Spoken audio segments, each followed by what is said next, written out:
Bonjour. Alors, on va prendre vos questions. Je vais aller très vite. Donc, ici, il y a des questions que vous avez posées. Je ne vais pas perdre le temps là-dessus. Donc, il y a des questions que vous avez posées. Je vais tout simplement prendre ces questions-là et on va essayer de chercher directement. Comme je vous ai dit que vous pouvez chercher dans ChatGPT. Donc, en cherchant les questions, vous pouvez faire exactement la même chose que moi. Bon, ça peut prendre un peu quelques secondes, mais bon, allons-y.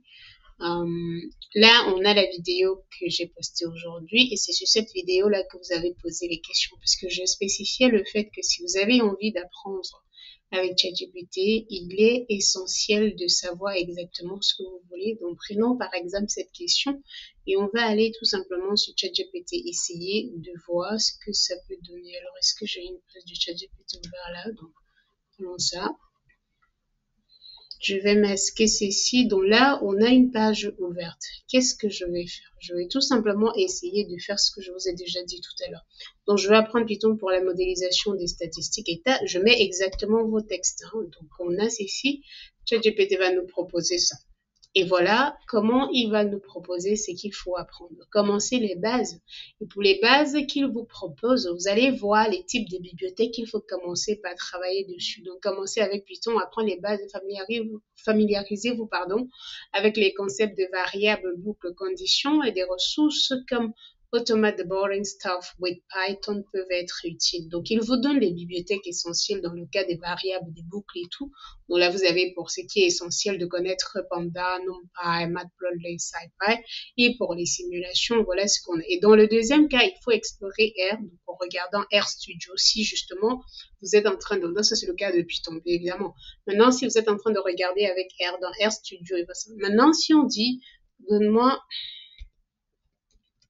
Oh, pardon. Un programme.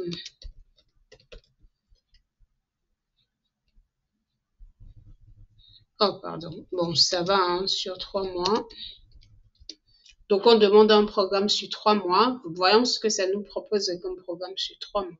Donc, voilà ce que je disais. Alors, le but, ce n'est pas vraiment de passer le temps, hein, parce que vous pouvez utiliser ChatGPT, ça génère tout ce qui est à générer.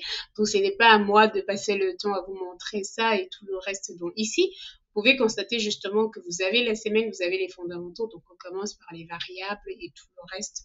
Et vous avez la modélisation statistique et vous avez exactement, j'ai mis là sur 3 mois, vous pouvez mettre le nombre de semaines que vous voulez en fonction de votre apprentissage. Et à partir de là, vous pouvez structurer ce que vous voulez.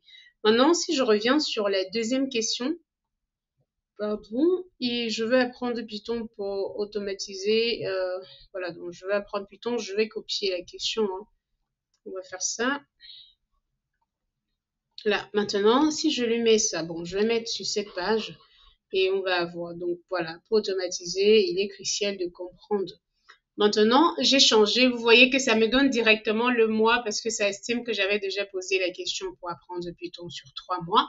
Donc, pour automatiser des tests dans le domaine, bref, dans le domaine de l'automobile avec Python, il est question de regarder, de se concentrer sur les aspects liés à l'automatisation des tests. Donc, et par là, on commence par ceci. Bon, vous allez quand même voir qu'on revient avec la notion de boucle qui est importante, c'est-à-dire comprendre. Mais vous voyez que les ressources qu'on commence à regarder là, c'est ceci, la structure, il faut commencer. Vous voyez qu'on commence à apprendre des choses complètement différentes et c'est ce que je vous dis. Dit qu'on veut apprendre Python, vous voyez que ce sont des concepts. Là, vraiment, dans les tests statistiques, vous voyez qu'on devait travailler avec Arima et bien d'autres, ANOVA et tout ce qu'on peut avoir pour les tests statistiques, les Monte Carlo et bien d'autres.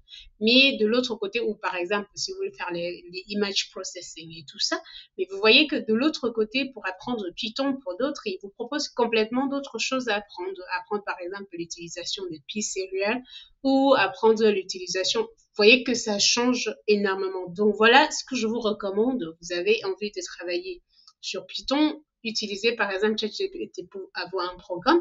Ce qui est bien, ce que vous pouvez aller également sur le site, parce que je le dis bien souvent, l'avantage aujourd'hui, c'est que vous avez Python, mais je préfère toujours, comment dire, je préfère quand même dire qu'il faut aller directement parce que vous avez énormément de programmes qui existent en ligne et vous pouvez avoir, mais je dis quand même utiliser ChatGPT parce que là-dedans, vous allez avoir. Donc ici, par exemple, si vous allez sur le site, vous avez pas mal de documents qui vont vous aider à comprendre. Mais là, si vous entrez dans ces sites, ça commence à être trop long, la documentation, et vous ne savez pas ce qu'il faut suivre. Et donc, ChatGPT, comme j'ai dit, ça va vous aider à vous donner une idée sur là où vous pouvez suivre et vous pouvez savoir exactement. Vous voyez par exemple les outils supplémentaires et c'est complètement différent. Donc voilà, on se retrouve très bientôt.